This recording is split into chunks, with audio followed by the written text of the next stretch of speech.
So ayan, medyo mainit guys. Wala kang electric pan eh, para hindi maingay. So ito yung binuo natin. Sabi ng iba eh, daw, alam ko, locally made to, na Cavite rin ginawa. So yung output niya is 1,200. Yan, nakaset naman. 1,200 na testing ko na to. Nilagyan ko ng 2,000 PSI kanina. Tapos testing ko. So ayan ang kanyang ay hindi ko pa pala nailagay yun dito sa trigger. So ito ay hammer type na gumamit siya ng Nimrod na trigger kasi local made nga eh, homemade nga to eh. Airgun to hindi to laruan lang to. So itong problema dito, since dito is hindi siya threaded, nakasuksok lang ganon itong kanyang swing. Yan.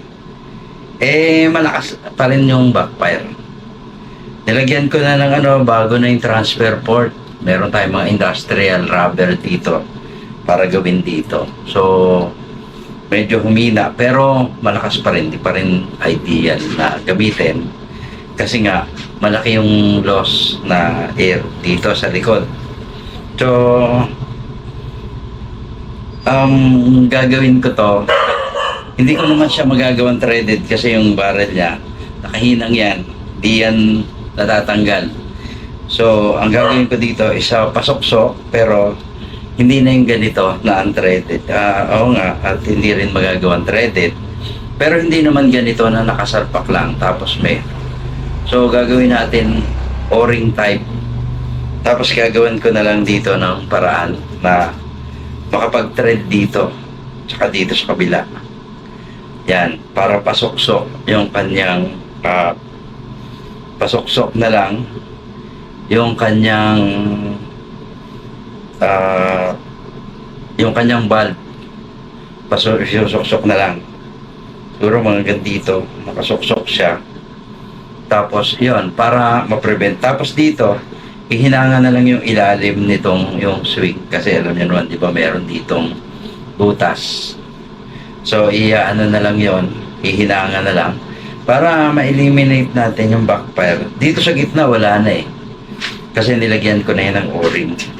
Tapos wala namang singaw o okay siya kung anong hangin niya nung inihinto eh ganun talaga. Ayan ginawa ko dito, plug and play yan, so walang sinira dito. Kung sakali dito pa lang tayo unang magsisira, magpuputol tayo rito, puputulan natin dito para pasok-sok na lang yung valve. So yun ang gagawin natin sa kanya. So ang ina-expect ko nga dapat tapos na to pero still ganun pa rin. Nagagawin pa tayo, dapat tapos na nga dito. Ayun, nakikita nung may-ari ito na dito nagpalit na rin pala ako ng firing pin para magkaroon siya ng power. Kung makikita nyo yung niya, ewan ko na ipakita ko ng mga nakaraang video, ang laki nung kanyang firing pin, yung dulo, hindi yung pin yung firing niya, yung industrial plastic niya, grabe yung taba, mataba pa sa daliri ko dito.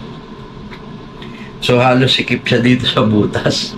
Kaya ang sikip siya halos sa tube.